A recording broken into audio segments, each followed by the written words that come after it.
కరువు ప్రాంతం వలసల ప్రాంతం ఆకలి చౌక చేసిన ప్రాంతాన్ని మనం శిక్షణ చేసుకుంటున్నాం. మా అదృష్టం బాగుంది. నారాయణపేట దశ తిరిగినట్టుంది. పురుషోత్తం రెడ్డి గారిని చంద్రబాబు గారిని ప్రత్యేకంగా మీరు ఎక్కడికి రమ్మన్నా వస్తాము.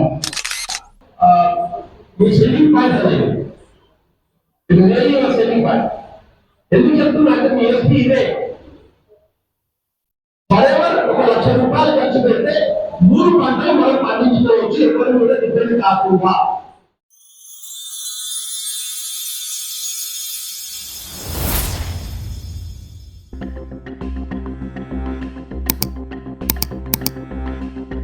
నారాయణపేట జిల్లా సింగారం చౌరస్తాలో గల స్కిల్ డెవలప్మెంట్ సెంటర్లో doctor M Chennareddy memorial trust ఆధ్వర్యంలో ప్రొఫెసర్ కె పురుషోత్తం రెడ్డి గారి సమక్షంలో హనుమంతరావు చతుర్విధ జల ప్రక్రియతో నారాయణపేట జిల్లా అంతటా ప్రతి ఏటా 3 పంటలకు సాగునీరు విషయంపై జరిగిన అవగాహన సదస్సు.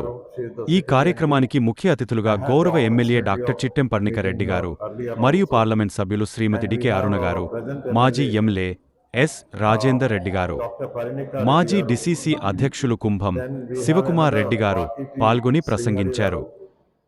శ్రీ రాజేందర్ రెడ్డి గారు ఎక్స్ఎమ్మెల్యే నారాయణపేట్, శివారెడ్డి గారు AMC chairman, and our dear brother Shivakumar Reddy గారు, Naguram, Namaji, Shri Venkoba, and above all this we also have the chief engineer who worked in Rajasthan, and the idea of this particular meeting originated with Marri Shashidhar Reddy garu. Here me andarki oka most important thing, everybody knows Dr. M. Chenna Reddy, particularly his commitment to utilize the rainwater and also the river water, particularly Godavari. So because of his ఆయన commitment తోటి దాన్ని ఆయన కలల్ని fulfil చేయడానికి శశిధర్ రెడ్డి గారు ఒక 30 ఏళ్ల కింద యూటిలైజేషన్ ఆఫ్ గోదావరి వాటర్స్ అని ఒక ఫోరం పెట్టి దాని గురించి తెలంగాణలో అనేక మీటింగ్స్ పెట్టి ఇంజనీర్స్ అవన్నీ ఒక దాని ఒపీనియన్ క్రిస్టలైజ్ చేస్తే then it became public policy. అది I'm not going in to the politics of it, but the credit goes to Dr. Chenna Reddy, and very effectively implemented by Shashidhar Reddy garu. Now coming to this four water concept, is ఏంటంటే మన దగ్గర ఒక wonderful engineer ఉంటే ఆయన పేరు P Hanumantharao గారి vision ఇది. And తర్వాత మేము శశిధర్ రెడ్డి గారు బాగా కనెక్ట్ అయ్యిండ్రు. ఇక్కడ చాలా మంది ఆ కాన్సెప్ట్ ను అప్పటి మెదక్ జిల్లా జైరాబాద్ దగ్గర గొట్టి గారి పెళ్లిలో దాన్ని ఇంప్లిమెంట్ చేశాం. ఎకరానికి 5,000 రూపాయలే ఖర్చు వచ్చాయి అప్పుడు, ఒక దాదాపు 22 years కింద. అయితే మీరు ఎప్పుడన్నా వెళ్ళి చూడొచ్చు, ఇప్పటికి కూడా అది పర్ఫెక్ట్ గా పనిచేస్తుంది. సంవత్సరం పొడవునా ఎప్పుడు పంటలే ఉంటాయి. సో 3 పంటలు కాదు, కంటిన్యూస్ పంటలు ఉంటాయి. And extraordinary prosperity and happiness.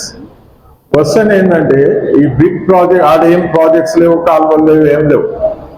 కేవలం it is a technology of harvesting rain water, వర్షపు నీటిని దాన్ని అట్టి పెట్టుకునేటువంటి ఒక టెక్నాలజీ. దాంతోపాటు ఈ 4 వాటర్స్ అంటే, ఒకటి రెయిన్ వాటర్, రెండోది గ్రౌండ్ వాటర్, మూడోది ఈ భూమి పైన సర్ఫేస్ వాటర్, నాలుగోది వీటన్నిటికన్నా ఇంపార్టెంట్ ఏంటంటే ఆ మీది మట్టి పొరలో తేమ, ensuring the water vapour in the top soil. ఇది హనుమంతరావు గారి విజన్. టెక్నికల్ డీటెయిల్స్ మనకు చీఫ్ ఇంజనీర్ గారు వచ్చారు, అతనే అఫ్సర్ ఉన్నాడు, చాలా మంది ఎక్స్పర్ట్స్ వచ్చారు. అండ్ వాళ్ళందరికీ వెల్కమ్ చెప్తూ, and today it is a very important day. ఎందుకంటే పాలిటిక్స్ పక్కకు పెట్టి ఒక కామన్ వెల్ఫేర్ మీద ప్రజలందరికీ ఎంపవర్ చేయడానికి our respected MP, MLA and other dignitaries have come, including former MLAs and social activists like Shiv Kumar Reddy. Everybody is here. I think ఇది మొత్తం భారతదేశంలో ట్రెండ్ కావాలి. ఎలక్షన్లు అప్పుడు మాత్రమే రాజకీయాలు, కొట్టేప్పుడు మనందరం కలిసి ప్రజల ఇష్యూస్ ట్యాకిల్ చేయాలి. So that should be the spirit. I do not want to take much of your time, ఎందుకంటే సారు ఎయిర్పోర్ట్ పోవాలి. It is a very important meeting today and that is why I restrict myself. So Sudarshan sir పేద బడుగు బలహీన వర్గాలకి భూమి నీరు ఖచ్చితంగా లభ్యమవుతుంది. ప్రభుత్వం అప్పులు చేసే అవసరం లేదు. ప్రకృతితో కూడినటువంటి ప్రగతి, రేగడి చెలకలు గుట్టలు కూడా పచ్చగా మారిపోతాయి. ఇటువంటి అద్భుతమైనటువంటి ఫలితాలు ఇచ్చినటువంటి చతుర్వేద జల ప్రక్రియ మనం తెలంగాణలో ఎందుకు దీన్ని పూర్తిగా విస్మరించాము అనేటువంటి దానిపైన హిందూ పత్రిక, ఇంగ్లీష్ పత్రిక, ప్రముఖ పత్రిక దీంట్లో చాలా స్టాండర్డ్ గా వర్ణిస్తాయి. 2016లో ఇంగ్లీష్ పత్రికలో వచ్చినటువంటిది నేను తర్వాత ఇప్పుడే చూపిస్తాను. ఎందుకు దీనికి ఆదరణ లభించలేదంటే కాంట్రాక్టర్లకు ఇవ్వడానికి పెద్ద మొత్తంలో డబ్బులు దీంట్లో ఉండవు. కాంట్రాక్టర్ కు డబ్బు లేదు కనుక ఈ కార్యక్రమం పనికిరాంది అనేటువంటి దూరంలో మనం లెక్క పెట్టకుండా పోయినటువంటి పరిస్థితిని కూడా మనం అర్థం చేసుకోవచ్చు. 2004 తర్వాత వచ్చినటువంటి ప్రభుత్వాలు, 14 కాదు 4 తర్వాత కూడా వచ్చినటువంటి ప్రభుత్వాలు ఎకరానికి 7-8 లక్షలు ఖర్చు పెట్టి పెద్ద ప్రాజెక్టుల నిర్మాణం చేపట్టడం. జలయజ్ఞం కానీ ఇంకేది చేసినా ఏది చేసినా అదే ఆనవాయితీ మనం రాష్ట్రంలో చూస్తున్నాం. ఇగో హిందూలో వచ్చినటువంటి water table mismanagement, an ingenious concept in neglect. అంటే ఇంకా అద్భుతమైనటువంటి దాన్ని పూర్తిగా నిర్లక్ష్యం చేసి పడేసినారనేటువంటి ఎడిట్ ఇచ్చి దీనికి కారణం చివరిలో చెప్పింది ఏమిటంటే, నేను ఇంతకుముందు చెప్పాను, కాంట్రాక్టర్ కు పెద్ద మొత్తం డబ్బు లేదు కనుక దీన్ని ఎవరు పట్టించుకోవడం లేదు అనేటువంటి కింద వారు ఇచ్చినటువంటి దానికి సారాంశం. నెక్స్ట్ మనం ఇప్పుడే రాజస్థాన్ గురించి వారు చెప్పారు. ఇంకా కొన్ని నేను చాలా క్లుప్తంగా చెప్తాను, కొన్ని ఫొటోస్ కూడా ఉన్నాయి. హనుమంతరావు గారి కాన్సెప్ట్ పైన కేవలం దానిపైన ఆధారపడి ముఖ్యమంత్రి జల్ స్వావలంబన్ యోజన అనేటువంటి కార్యక్రమాన్ని వారు అక్కడ నడిపించారు. తెలంగాణ తిరస్కరిస్తే రాజస్థాన్ ఆలింగనం. హనుమంతరావు కాన్సెప్ట్ పై అధికారుల నుండి, ఇంజనీర్ల నుండి చాలా పెద్ద ఎత్తున అభ్యంతరాలు వచ్చాయి. ఇది సాధ్యపడదు, ఇది ఎట్లా అవుతుంది. ఈనాటికి కూడా ఈ మధ్య వికారాబాద్ లో ఒక రౌండ్ టేబుల్ సమావేశం ఏర్పాటు చేసినప్పుడు నేను జిల్లా కలెక్టర్ తో మాట్లాడితే how is this possible sir అంటున్నారు. నారాయణపేట కలెక్టర్ గారితో కూడా మాట్లాడి ఆమె కూడా నమ్మలేకపోతుంది. తెలియక నమ్మలేక చాలా మంది ఉన్నారు. మనకు మేలుకొండి కూడా కళ్ళు మూసుకొని నిద్రపోతున్నటువంటి వాళ్ళతోనే మనకి ఇబ్బంది. తెలియని వాళ్ళకు మనకు తెలిసేటువంటి విధంగా చేస్తే దానికి ఆదరణ లభిస్తుంది అనేటువంటి విషయం నాకు ఉంది. పురుషోత్తం రెడ్డి గారు చెప్పారు, నీటి అంశాలపైన చెన్నారెడ్డి మెమోరియల్ ట్రస్ట్ అంటే ఇదేదో మేము స్కాలర్షిప్ ఇచ్చో అదో ఇచ్చో చేయడానికి కాదు. ప్రజల్లో అవగాహన పెంపొందించి ప్రభుత్వాలు అటు నాయకత్వం కానీ పరిపాలనలో ఉన్నటువంటి వారు కానీ ఒక నిర్ణయాన్ని తీసుకోవడానికి అవకాశం కల్పించడానికి, వారిపైన ఒత్తిడి తీసుకోవడానికి మేము చేస్తున్నటువంటి అవగాహన సదస్సులో భాగంగా ఇక్కడికి రావడం జరిగింది. అప్పటి ముఖ్యమంత్రి వసుంధర రాజే చాలా గట్టిగా nothing doing, we will follow Hanumantharao concept in toto. ఆమె హైదరాబాద్ తెలంగాణకు రాలేదు, ఇక్కడ జరిగింది చూడలేదు. హనుమంతరావు గారు ఇచ్చినటువంటి ప్రజెంటేషన్ ఆధారంగా అక్కడ మొత్తం ఇంప్లిమెంట్ చేయించారు. ముందు ఆమె సొంత జిల్లాలో ఇంప్లిమెంట్ చేయించుకున్నారు వసుంధర రాజే గారు. మెదక్ జిల్లాలో చాలా మంది పెద్దల సొంత జిల్లా అది. హైదరాబాద్కి నేను ఎన్నోసార్లు పోయి వచ్చినా, 2 గంటలు పోయి రావచ్చు. ఎవరు పోయి చూడరు. హనుమంతరావు గారు చెప్పాను, చాలా మందికి చెప్పాను, కానీ ఎవరు పోయి చూడడం లేదు. అక్కడ రాజస్థాన్ వాళ్ళు ఏమో ఇక్కడ జరిగిందని ఒక అవగాహన గురించి హనుమంతరావు గారి పద్ధతి ఏంటంటే అది 2001-2002లో సంగారెడ్డి జిల్లా మండలం బొట్టిగారిపల్లి ఎలా చేశారు, అది ఇప్పటి వరకు కూడా విజయవంతంగా ఎలా నడుస్తుందని చాలా చక్కగా వివరించింది. దాని ముఖ్యంగా అప్పట్లో మన వాళ్ళని చేరుకున్నాక 2014లో రాజస్థాన్ వాళ్ళు ఆ వాళ్ళని తీసుకుని ఇక్కడి నుంచి ఆఫీసర్ ఉద్దేశం తీసుకుని దాదాపు 33 జిల్లాల లక్షల ఎకరాల్లో కూడా వాళ్ళు సాధించారు అని చెప్పి అది మనమెందుకు చేసుకోవచ్చు అని చెప్పి అవగాహన సదస్సు ఇలా ముఖ్యంగా కనిపించింది ఏంటంటే అది నేను ఇంతకుముందు కూడా చెప్పా ఎదురు చెప్పాను మనం ఎక్కువ వరకు భూగర్భ జలాల మీద ఆధారపడ్డాం అంటే ఇక్కడ కొంచెం మానవంతే ఇమ్మీడియట్గా ఒక భూదేశాలు 50,000 లక్షలు ఖర్చు పెట్టింది 10 లక్షల రూపాయలు అంతా మొత్తం మోటార్ వేసి నిర్మిస్తుంది వాళ్ళ బోర్డు అది మనకు అలవాటైన పని ఆ బోర్డు వేసిన ₹1,00,000 పెట్టుకున్న బోర్డు అయితే 3 ఎకరాలు 2 ఎకరాలు కాదు కానీ అది ఎన్ని సంవత్సరాలు ఉంటుందని గ్యారెంటీ లేదు కొంచెం మానవ పాల్గొంటే 3 లక్షలు వెళ్ళిపోతుంది లేదంటే ఎంత మంచి బోర్డైనా కూడా 7,000 మాత్రం అదే ₹1,00,000 మనం ఇన్వెస్ట్మెంట్ చేస్తే కూడా మనకు అదృష్టం ఉంటే ఒక 3-4 సంవత్సరాలు ఒక 3-4 ఎకరాలు పండించుకోవచ్చు కానీ ఇక్కడ మీరు చెప్పే విధానం ఏంటంటే అన్న కళ్ళ నుంచి చెప్తున్న మేలు గ్యారెంటీ కావాలంటే మీరు వచ్చి మీరు ఆ గుర్తుపల్లి వచ్చి చూడండి అంటున్నారు 20 సంవత్సరాల నుంచి ఆ దిగుబడి నడుస్తుంది ప్రాజెక్ట్ అంటున్నారు అదే ఎకరానికి 15,000 రూపాయలు ఖర్చు అయితే దీనికోసం కాస్ట్ అదే ₹1,00,000 బోర్డు మరి దాదాపు ఒక 6 ఎకరాల 6 ఎకరాలు మనము ఈ పద్ధతితో హనుమంతరావు గారి పద్ధతి బోర్డు పద్ధతి అంటున్నాడు ఒక 6 ఎకరాలు మనం ₹1,00,000 ఖర్చు పెడితే ఒక 6 ఎకరాల ఈ పద్ధతి ద్వారా మనం అవలంబించవచ్చు కాకపోతే ఒకే ఇయర్లో రిజల్ట్ వస్తుంది రాదు మనం చెప్పలేము వర్షాలు బాగుంటే రావచ్చు ఒక 3-4 ఇయర్స్ కంటిన్యూ ఉంటే మాత్రం కంపల్సరీ రిజల్ట్ వస్తుంది అది పర్యావరణం ఈ పర్యావరణం అంటున్నందుకు అది చాలా మీ సెల్లింగ్ పాయింట్ అనేది ఇది రియల్లీ సెల్లింగ్ పాయింట్ ఎందుకు చెప్తున్నా అంటే మీ ఎస్పీ ఇదే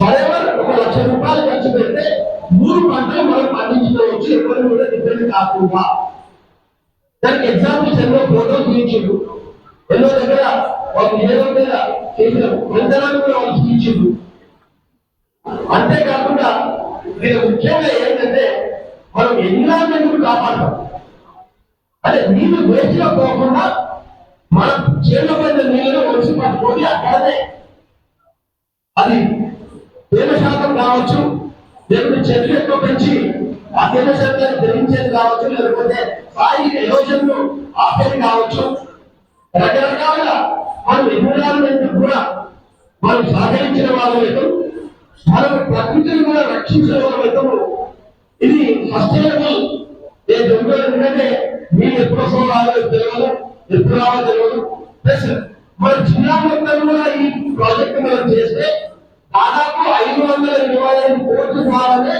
మొత్తం జిల్లా మొత్తం ఇప్పుడైతే 3,78,000 ఎకరాలు అయితే గోడవాటర్ మీద లేకపోతే రేవాటర్ మీద ఆధారపడిన భూములలో అన్నిటి కూడా దాదాపు 525 కోట్ల రూపాయలకు సాయం చేసుకోవాలని చెప్పి ఒక మంచి రైతులకు ఒక మంచి అవగాహన కలిగించినందుకు మా నారాయణపేట జిల్లా రైతులందరి తరఫున కూడా నేను హరీష్ రెడ్డి గారికి అలాగే వాళ్ళు ట్రస్ట్ వాళ్ళకి అందరూ కూడా నేను ధన్యవాదాలు తెలుపుతున్నా మాకు వీలైనప్పుడు మీకు కూడా మేము పద్ధతిగా అదే కాలింగ్ మేము ఏదైతే ఆదర్శ రైతులు ఉంటారో ఒక 50 మంది మేము తీసుకొని వచ్చి అక్కడ గుడ్డగా సహకరించాలని కూడా ఈ వేదికగా మిమ్మల్ని కోరుకుంటూ అవకాశం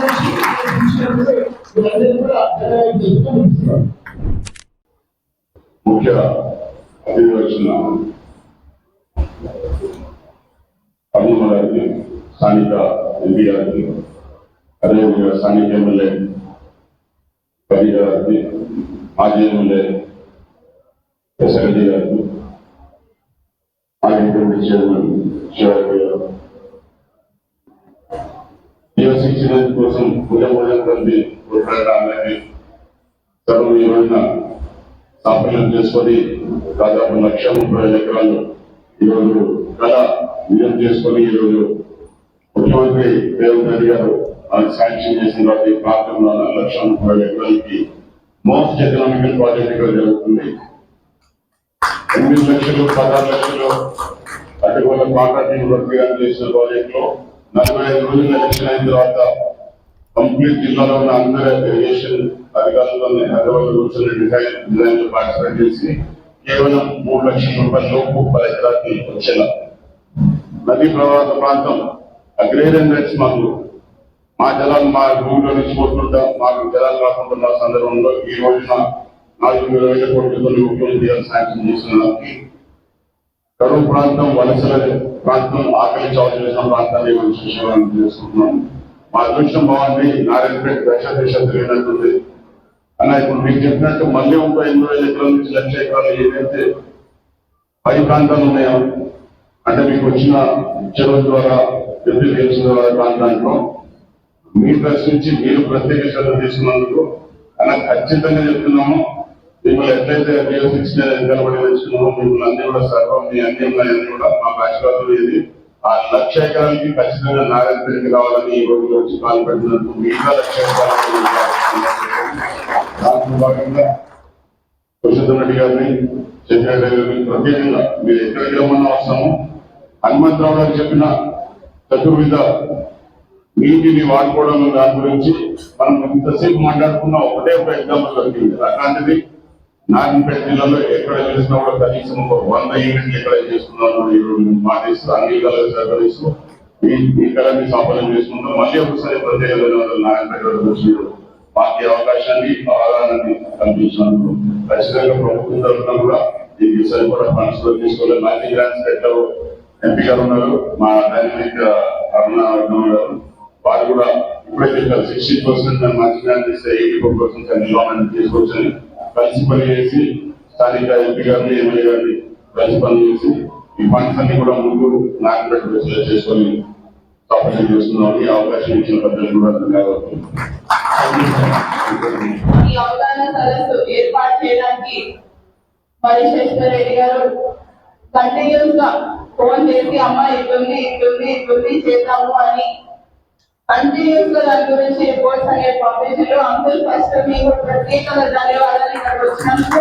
ఎందుకంటే కష్టపడటం అనంత్ రెడ్డి గారు తెలుసు, మిగతా రైతులందరికీ కూడా ఇక్కడ ఉన్న వాళ్ళందరికీ తెలుసు కష్టపడటం డ్రిప్ సాధించుకున్నాం. కానీ ఇంకొక సోర్స్ అనేది ఏదైతే మీరు చూపించారో it is very very helpful. ఎందుకంటే వాటర్ షెడ్ అనేది ఎప్పటి నుంచో వింటున్నాం, ఆ ప్రాసెస్ అనేది ఉంది అని వింటాం, కానీ ఎప్పుడు కూడా దాన్ని ప్రాక్టికల్ గా చేసింది చూసింది లేదు.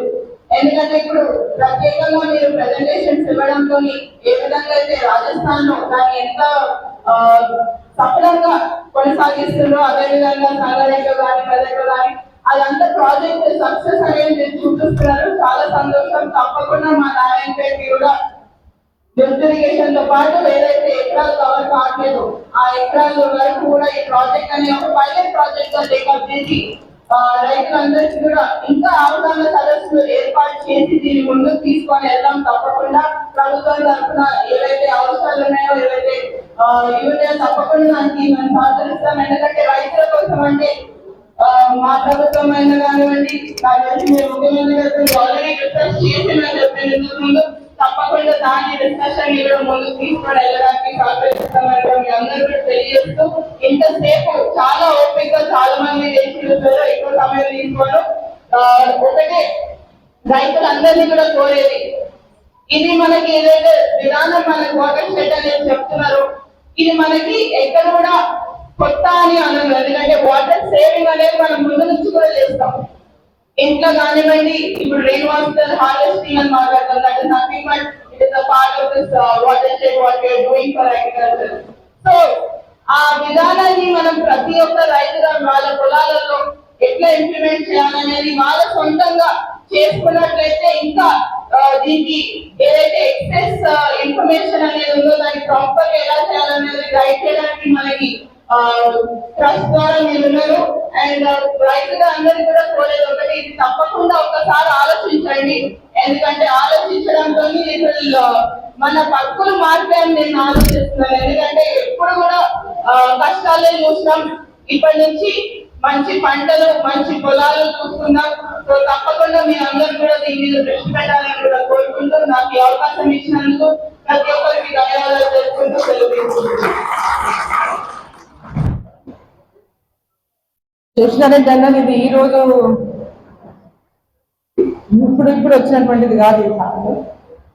ఫస్ట్ వాళ్ళు ఎప్పుడు గోదావరి వాటర్స్ గురించే ఫస్ట్ మాట్లాడుతున్నారు. అప్పుడు అసెంబ్లీలో పక్కపక్కల సీట్లు ఉండే మరి రాజశేఖర రెడ్డి గారు ముఖ్యమంత్రి ఉన్నప్పుడు మా పక్కపక్కల సీట్లు, అన్న సీట్లు, నా సీట్లు ఉన్నప్పుడు ఎప్పుడు కూడా వారు అప్పుడు ప్రాజెక్ట్స్ గురించి పెద్ద డిస్కషన్, మనకు నెట్టంపాడు కానీ మన జిల్లాలో భీమా కానీ కల్వకుర్తి కానీ ఈ ప్రాజెక్ట్ పెద్ద డిస్కషన్, ప్రాజెక్టు టేకప్ చేయాలి, అవి టేకప్ చేసి అన్ని నడుస్తున్నాయి. పెద్ద ఎత్తున ఇరిగేషన్ ప్రాజెక్టుల గురించి అప్పుడు పెద్ద ఎత్తున జరిగినటువంటి అనేక కార్యక్రమాలు. ఆ టైంలో అనేది కృష్ణాలో మనకు నీళ్ళు తక్కువ, గోదావరి వాటర్ వస్తేనే మనకు తెలంగాణలో నీళ్ళని ఎప్పుడు దాని గురించి నాన్నగారు ఉన్నప్పటి నుంచి గోదావరి జలాల గురించి మాట్లాడుతున్నవారు, దాని గురించి పెద్ద డిస్కషన్ జరిగేది. ఆ తర్వాత ఎప్పుడైతే హనుమంతరావు గారి యొక్క కాన్సెప్ట్ ఎప్పుడైతే వాటర్ షెడ్ల ద్వారా తక్కువ డబ్బుతోన ఎక్కువ మంది అంటే ఎక్కువ ఎకరాలకు నీళ్ళు అందించవచ్చు అన్నటువంటి కాన్సెప్ట్ ఎప్పుడైతే వారు ప్రారంభం చేసినో జైరాబాద్ లో, అంటే జైరాబాద్ నియోజకవర్గం పొట్టిగారిపల్లిలో, అది అప్పుడు ఒక అంటే వాటర్ షెడ్ అనే ప్రోగ్రామ్ అప్పటికి జరుగుతా ఉంది చాలా చోట్ల. కానీ అది వారు ఒక చోట ప్రయోగాత్మకంగా చేసి అది ప్రూవ్ చేసినారు. ప్రయోగాత్మకంగా చేసి ఆ యొక్క గొడ్డిగారిపల్లిలో ప్రూవ్ చేసి కేవలం 5,000 రూపాయల ఖర్చుతోనే ఎకరా ఖర్చు అవుతుంది. దీన్ని పెద్ద ఎత్తున ఇంప్లిమెంట్ చేస్తే ఇంకా బ్రహ్మాండంగా తక్కువ ఖర్చుతో ఎక్కువ ఎకరాలకు నీళ్ళు ఇవ్వచ్చు, పెద్ద ఎత్తున ఇరిగేషన్ ని పెంచవచ్చు అనేటటువంటిది వారి యొక్క కాన్సెప్ట్. మరి ఆ కాన్సెప్ట్ మనతో ఇంప్లిమెంట్ కాలేదు కానీ రాజస్థాన్ లో ఇంప్లిమెంట్ అయింది. వాళ్ళు హనుమంతరావు గారు అక్కడికి వెళ్ళింది మన వెద్ర శ్రీరామ్ గారు అక్కడ అడ్వైజర్గా ఉన్నారు అప్పుడు గవర్నమెంట్ కి. వసుంధర రాజే గారు ముఖ్యమంత్రి గారు అప్పుడు వారి ఆ గవర్నమెంట్ కి అడ్వైజర్ గా ఉండి చాలా అంటే నేషన్ వైడ్ డిస్కషన్ అయింది ఆ ప్రాజెక్ట్ గురించి. నేషన్ వైడ్ కి చాలా బ్రహ్మాండమైన ప్రాజెక్టు. అప్పుడు కూడా వెద్ర శ్రీరామ్ గారు చాలాసార్లు మమ్మల్ని కలిసినప్పుడు ఇక్కడ రాజస్థాన్ చాలా బ్రహ్మాండంగా జరుగుతుంది, మన దగ్గర తెలంగాణలో కూడా ఈ ప్రాజెక్టుకు మంచి స్కోప్ ఉంది, మనం దీని ద్వారా ఈరోజు ఎందుకంటే అన్ని లిఫ్టుల ద్వారానే మనం నీళ్ళు తీసుకోగలుగుతున్నాం. ఈ లిఫ్టుల ద్వారా పెద్ద ఎత్తున ఖర్చు, 1,000 కోట్లతో కూడుకున్నటువంటి ఖర్చు. ఈ 1,000 కోట్లతో కూడుకున్నటువంటి ఖర్చుతో పాటు అనేక మంది రైతులకు కూడా భూమి కోల్పోవడము, దానివల్ల పెద్ద ఎత్తున నష్టం జరగడం, ఇదంతా అనేక సమస్యలు దాని ద్వారా వస్తున్నటువంటి నేపథ్యంలో ఇది చాలా ఈ కాన్సెప్ట్ కనుక మనం తీసుకెళ్తే చాలా బాగుంటుంది. అప్పటి నుంచి చాలా సార్లు డిస్కషన్ జరిగింది. అన్న శంకర్ గారు ఎప్పుడు కూర్చొని చెప్పేటోడు, మనము ఇది టేకప్ చేయాలా, మన దగ్గర కూడా దీన్ని తీసుకురావాలా, దీన్ని తీసుకొస్తే కనుక ఇన్ని 1,000 కోట్లు పాలమూరు రంగారెడ్డి కానీ కాళేశ్వరం కానీ 1,000 కోట్ల రూపాయల ఖర్చుతో లిఫ్ట్లకి మనం ప్రభుత్వ ఖజానాన్ని ఖాళీ చేస్తున్నాం. దానివల్ల ఈరోజు కాళేశ్వరం పరిస్థితి చూసినాం ఎట్లా ఉందో, పాలమూరు రంగారెడ్డి పరిస్థితి చూసినాం ఎట్లా ఉందో. పాలమూరు రంగారెడ్డి మేము ప్రాజెక్టులు తెచ్చిందేమో మన కోసము, పోయేదేమో అక్కడ శ్రీశైలం బ్యాక్ వాటర్కి వెళ్ళిపోయి నీరు ఎట్లా ఉంది, అక్కడ లేదు ఇక్కడ లేదు, మధ్యలో అయింది పాలమూరు రంగారెడ్డి. ఆ రోజు పాలమూరు రంగారెడ్డి చేసుకున్నదే మన ఈ పార్లమెంట్ లో నీళ్లు రావాలా 7 నియోజకవర్గాలదే దాన్ని డిజైన్ చేయించాం అన్నాడు. నాయన ఉన్నప్పుడు నాయన పోయిన తర్వాత దాన్ని గట్టిగా పట్టుబడి మనం చేయించాం. ఆ తర్వాత దాని అప్రోచ్ మారిపోయింది, డిజైన్ మారిపోయింది, కంప్లీట్ దాని యొక్క అసలు కంప్లీట్ ఇదే మారిపోయి కంప్లీట్ గా మన ప్రాంతం లేకుండా అటు బ్యాక్ వాటర్ తీసుకుపోయి కాంట్రవర్షియల్ అయింది. ఇప్పటిదాకా ఇంకా కాంట్రవర్షియల్ నడుస్తూనే ఉంది. దానికి పెద్ద ఎత్తున ఇప్పటిదాకా నిధులు లేవు, పైసలు లేవు, దాన్ని పూర్తి చేసే పరిస్థితి లేదు. 6.5 సెంట్ల కూడా డబ్బులు ఇచ్చే పరిస్థితి లేదు, ముందు బాధితులకు కూడా డబ్బులు ఇచ్చే పరిస్థితి లేదు. ఎందుకంటే ఫైనాన్షియల్ పరిస్థితి రాష్ట్రంలో పరిస్థితి బాగాలేదు కాబట్టి. అప్పుల రాష్ట్రం అయింది కాబట్టి వాటికి గత ప్రభుత్వాలు పెద్ద ఎత్తున ప్రాజెక్టులు టేకప్ చేశారు, అన్ని సగంలో పెట్టినారు. ఈ ప్రభుత్వం దాని దృష్టి పెడతలేదు. పెద్ద ఎత్తున ఈరోజు రాష్ట్రంలో ముంపు బాధితులు కానీ రిజర్వాయర్లు కానీ ప్రాజెక్టు కానీ అన్ని సగంలోనే ఆగిపోయినటువంటి దుస్థితి చూస్తున్నారు. మరి మన పాలమూరు రంగారెడ్డి ద్వారా మేము ఏమడిగినామంటే దూరాల నుంచి టేకప్ చేయండి. ఎందుకంటే ఫస్ట్ పాలమూరు రంగారెడ్డి దూరాల నుంచి ఉండిందని అప్రోచ్.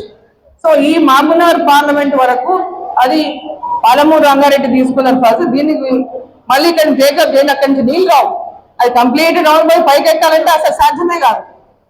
కేవలం డబ్బు ఖర్చు తప్పితే అది సాధ్యమైనటువంటి అన్ని టైలైన్ అయిపోతే మనం నీళ్ళు వచ్చేటటువంటి భవిష్యత్తులో ఉండదు. కేవలం మాటలతోనే కడుపు నింపుకోవాలి అంతే. సో దూరాల నుంచి నీళ్ళు తీసుకుంటే మనం ప్రతి నియోజకవర్గంలో ఒక రిజర్వాయర్లో 2 రిజర్వాయర్లు ఏర్పాటు చేసుకుంటే దాని ద్వారా మొత్తం అన్ని నియోజకవర్గాల్లో మాక్సిమం ఎన్ని ఎకరాల మీద నీళ్ళు ఇచ్చుకునేటువంటి అవకాశం దీంట్లో ఉంటుంది. సో ఈరోజు అన్న తీసుకొచ్చినటువంటి కాన్సెప్ట్ కూడా ఇప్పుడు ఒక్కొక్క కాన్స్టిట్యున్సీ లో 1, 2 రిజర్వాయర్లు ఎక్కడైతే లో లెవెల్ ఉన్నటువంటి పరిస్థితి ఉన్నాయో అక్కడ రిజర్వాయర్స్ టేకప్ చేస్తే దాని ద్వారా ఈ వాటర్ షెడ్ల నిర్మాణం ఎక్కడెక్కడైతే వాటర్ రిసోర్సెస్ ఉన్నాయో అక్కడ నుంచి ఇదే ప్రభుత్వం చేయాల్సిందే, రైతులు ఎవరు చేసుకోలేరు, మన పండిక మనం స్వతహాగా రైతులు చేసుకోలేరు, మనం గవర్నమెంట్ ద్వారా చేయాల్సిందే, గవర్నమెంట్ చేస్తేనే ఇది సాధ్యమవుతుంది. సో ఈరోజు వారి ఉన్నటువంటి అంటే 2 నియోజకవర్గాలకు 50,000 ఎకరాల నీళ్లు కొడంగల్కి నారాయణపేటకి, దానికి 4,500 కోట్లు ఎస్టిమేషన్ కాస్ట్ గా టెండర్గా పిలిచారు. అది ఈ రోజుకు మరి అది లేట్ అయితే మళ్ళీ 9,000 కోట్లు అవుతుంది. అది లేట్ అయితే అనుకో 9,000 కోట్లు అవడానికి అవకాశం ఉంటుంది అనుకో. ఎస్టిమేషన్ అంతే పెరుగుతుంది, కాంట్రాక్టర్ ఎంత అవుతుందో పెంచుతూనే పోతారు, పనులు కాకపోతే మాకు గిట్టలేదు అంటే మాకు పెరగాల్సింది. So land acquisition, electro mechanical అవన్నీ లేవు. సో ఇదంతా కూడా ఈ రోజు ఉన్నటువంటి పరిస్థితుల్లో చూస్తే కనుక ఫైనాన్షియల్ బర్డెన్ కూడా ఈ రాష్ట్రం ప్రస్తుతమైన పరిస్థితి తీసుకునేటువంటి పరిస్థితి కాపాడతారు. సో దీని విషయంలో కూడా ఒకసారి పునరాలోచించాలనేటటువంటి ఆలోచన వారిది నాకు అర్థమైనంత వరకు. ఇన్ని వేల కోట్లు పెడితే మొత్తం పాలమూరు ఈ 7 పార్లమెంట్లో నీళ్ళు ఇవ్వచ్చు. దీని గవర్నమెంట్ కనుక పాజిటివ్ మేనర్ లో తీసుకొని ముందుకెళ్తే పర్మనెంట్ గా ఈ ప్రాంతంలో ప్రతి ఎకరాకు నీళ్లు అందించుకునేటువంటిది కాదు. ఇప్పుడు ఆ ప్రాజెక్ట్ కనుక పాలమూరు రంగారెడ్డి 3 ఏళ్ళు అన్నారు, 10 ఏళ్ళు అయిపోయింది, ఇంకా 10 ఏళ్ళు కూడా అసలు నమ్మకం లేదు. ఇప్పుడు ఈ ప్రాజెక్ట్ కూడా 2 ఏళ్ళు 3 ఏళ్ళు అంటారు, ఇప్పటికి ఇంకా ల్యాండ్ అక్విజిషన్ మనకు ప్రారంభం కాలేదు. సో ఇవన్నీ టెక్నికల్ గా చాలా ఎంత అనుకున్నా ఆ ప్రాక్టికల్ గా అయ్యేయడానికి వరకు చాలా సమయం ముందుకు పోతుంది, దాటిపోతుంది. ఈ వాటర్ షెడ్ ప్రాజెక్ట్ వీళ్ళు చెప్పినటువంటి జడ్జి గారు చెప్పినటువంటి విధంగా చూసుకుంటే మనం దీని ద్వారా కూడా 5 to 6 years 7 to 8 years మొత్తం పర్మనెంట్ గా ఇది ఎప్పటికీ సొల్యూషన్ ఉండేటటువంటి ఎలాంటి బర్డెన్ రైతు మీద ఉండదు, గవర్నమెంట్ మీద ఉండదు. పవర్ అంటే ఈరోజు ఖర్చు ఎకరాకి 15,000 ఖర్చు, ఇప్పుడు లిఫ్ట్ల మీద ఎకరాకి 1,00,000 అవుతుంది, 3 లక్షలు కూడా అవుతుంది ఒక్కొక్క ఎకరాకి. అది కంటిన్యూస్ మళ్ళీ ఎవ్రీ ఇయర్. సో ఇవన్నీ కూడా మనం ఆలోచన చేస్తే ఒక ఎగ్జాంపుల్ మనం చూస్తున్నాం. పర్టికులర్గా ఇప్పుడు గొట్టిగారిపల్లి కానీ అందరూ రైతులు కూడా చూసినట్టు రోజు పోయి మీరు ఎవరైనా పోతామంటే ఏర్పాటు చేస్తాం, పోయి చూసిరండి, అక్కడ కూడా పరిశీలించరండి, ఎట్లా చేసిండు, ఏమి ఇంప్లిమెంట్ చేసిండు, ఎట్లా అయిందనేది. రాజస్థాన్ కూడా బ్రహ్మాండంగా ముఖ్యమంత్రి నియోజకవర్గంలోనే ప్రారంభం చేసి రాష్ట్రంలో పెద్ద ఎత్తున చేసిండు వాళ్ళు ఇంప్లిమెంట్ చేస్తున్నారు. రాజస్థాన్ అంటే ఎడారి, రాజస్థాన్ అంటే ఎడారి మనకు తెలియదు కాదు. ఎడారిలో నీళ్లు చూపించి వాటర్ షెడ్ ద్వారా మొత్తం పొలాలకు నీళ్లు ఇస్తున్నారు అక్కడ. ఇక్కడ కూడా మన పాలమూరు జిల్లా ఇప్పటికి కూడా ఇంకా వలసలు పోయే జిల్లాది, ముఖ్యంగా ఈ ప్రాంతం నారాయణపేట కానీ కొడంగల్ కానీ ఈ ప్రాంతాలన్నీ కూడా ఇంకా వలసలు పోతున్నాయి. రోజు బస్సు బెంగళూరు పోతుంది, కర్ణాటక పోతుంది, ముంబై పోతుంది. సో ఇవన్నీ ఆగాలంటే కూడా ఆర్థికంగా ఎప్పుడైతే ఈ ప్రాంతం బలోపేతం అవుతుందో, ప్రతి ఒక్కరి యొక్క ఆర్థిక స్థితి మెరుగుపడుతుందో ఆ రోజే బయటికి పోరు. ఇక్కడ పనులు దొరకడం కానీ, ఇక్కడ బతకడం కానీ, వారికి అన్ని రకాలుగా ఈ ప్రాంతంలో వాళ్ళు బతకడానికి అవకాశం అన్ని రీసోర్సెస్ మనం చేస్తేనే ఆనాడే ఇక్కడ నుంచి వలసలు అవుతాయి. ఈ ప్రాంతం సస్యశ్యామలం అయితేనే ఇక్కడ వలసలు అవుతాయి. కాబట్టి దాని దిశగా తప్పకుండా మేము కూడా, ఎందుకంటే ముఖ్యమంత్రి గారు ఆల్రెడీ ప్రాజెక్ట్ టెండర్ కూడా పిలిచారు, ఇట్స్ ఆల్రెడీ ఆన్గోయింగ్ ప్రాజెక్ట్ లాగా అయిపోయింది. I don't know how far వారు దీన్ని ఇంప్లిమెంట్ చేస్తారనేది లేదు. మేమైతే అడుగుతాము యాజ్ ఏ నియోజకవర్గం ఎంపీగా, ఈ ప్రాంతం ఎంపీగా, ఈ ప్రాంతం ప్రజలకు ఇవన్నీ కూడా పర్మనెంట్ గా ఇవన్నీ ఇంకా మిగతా నియోజకవర్గాలంటే నీళ్లు ఇవ్వాల్సి ఉంది. దూరాల నుంచి కూడా నీళ్లు తీసుకొని తప్ప వేరే సోర్స్ లేదు. ఇప్పుడు భూత్పూర్ నుంచి నీళ్లు తీసుకుంటామంటే భూత్పూర్ లో ఉన్న ఆ కింద ఉన్న రైతులందరూ వ్యతిరేకిస్తున్నాం. భూత్పూర్ నుంచి నీళ్లు తీసుకపోతే మాకెట్ల నీళ్లు, మా నీళ్ళు అక్కడ తీసుకపోతే ఎట్లా అని అక్కడ రైతులలో ఒక ఆందోళన మొదలైంది. సో దీంట్లో అన్ని చిన్న చిన్న కాంప్లికేషన్స్ తోనే పెద్దగా అయిపోతాయి. అన్ని అనవసరమైనటువంటి అపోహలు, భయాలు, ఆందోళనలు, దీని వల్లనే ప్రాజెక్టులు లేట్ అయిపోతుంటాయి. సో కాబట్టి ఇవన్నీ దూరాల నుంచి వాటర్ మనకు అవకాశం ఉంది. ఫస్ట్ ప్రాజెక్ట్ మనం దూరాలనే, అక్కడ నుంచి ఆ రీసోర్స్ ఉపయోగించుకుంటే, ఈ మీరు చెప్పినటువంటి కాన్సెప్ట్ దాన్ని వాడుకుంటే పూర్తిగా ఫుల్ఫిల్ చేయడానికి స్కోప్ ఉంటుంది, అవకాశం ఉంటుంది. మీరు అన్నట్టు దీన్ని ఇంకా ఫర్దర్ గా తీసుకెళ్ళండి. ఢిల్లీలో కూడా మీరు ఒకసారి పార్లమెంట్ తొందరలోపల్లి స్టార్ట్ కాబోతుంది. 10th March నుంచి పార్లమెంట్ కూడా ఉంటుంది కాబట్టి ఆ టైంలో మీరు అక్కడ ఉన్నటువంటి అందరి ఎంపీలతో, సో ఇరిగేషన్ మినిస్టర్తో కూడా, సో వాటితో కూడా మాట్లాడి ఒక కాన్సెప్ట్ కనుక వాటి దృష్టిలో కూడా పెడితే ఇది బాగుంటుందని నా అభిప్రాయం. సో ఓవరాల్ గా మర్రి రెడ్డి అన్న గారు, పురుషోత్తం రెడ్డి గారు, చాలా మంది పెద్దలు మేధావులు అందరూ ఉన్నారు. అనంత్ రెడ్డి గారు ఉన్నారు ఇక్కడ.